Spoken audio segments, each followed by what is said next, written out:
ભાવનગર જિલ્લાના મહુવા તાલુકામાં આફ ફાટ્યા બાદ બિલડી ગામની સ્થિતિ અત્યંત દયનીય અને ગંભીર બની છે। ચારે તરફ વરસાદી પાણી ફરી વળતા આખું ગામ બેટમાં ફેરવાઈ ગયું છે અને ગ્રાહ્ય દુનિયાથી કપાઈ ગયું છે। જ્યાં મુશ્કેલીના સમયે તંત્ર ક્યાંય ન દેખાતા રોષે ભરાયેલા ગ્રામજનોએ સરકારી આયોજનના લીરે લીરા ઉડાડીને ગંભીર આક્ષેપો કર્યા છે।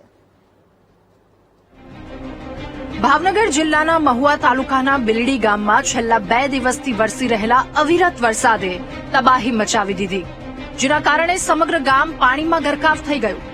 રસ્તાઓ અને શેરીઓ જળમગ્ન બની જતા આખું ગામ બેટમાં ફેરવાઈ ગયું।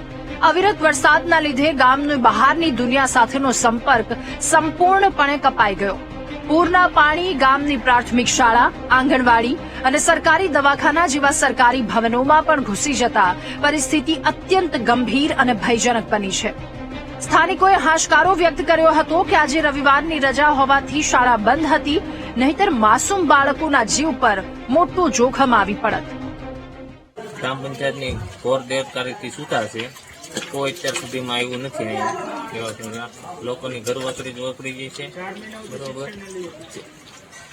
બાળકો આજે રવિવાર છે એટલે રજા હતી, પાણી એટલું સાહેબ આવ્યું સ્કૂલ ચાલુ હોત ને પણ નિશાળિયાથી તણાઈ જાય।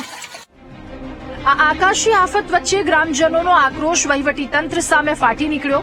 ગ્રામજનોનો આક્ષેપ છે કે છેલ્લા 10 થી 12 વર્ષથી દર ચોમાસે તેઓ આ જ નરકાગાર જેવી સ્થિતિ ભોગવી રહ્યા છે। વર્ષોથી કરવામાં આવતી રજૂઆતો છતાં તંત્રએ માત્ર પોકળ આશ્વાસનો જ આપ્યા છે, જેના કારણે આજે પણ આ જ મુશ્કેલી પડી રહી છે। Bureau report, VTV news.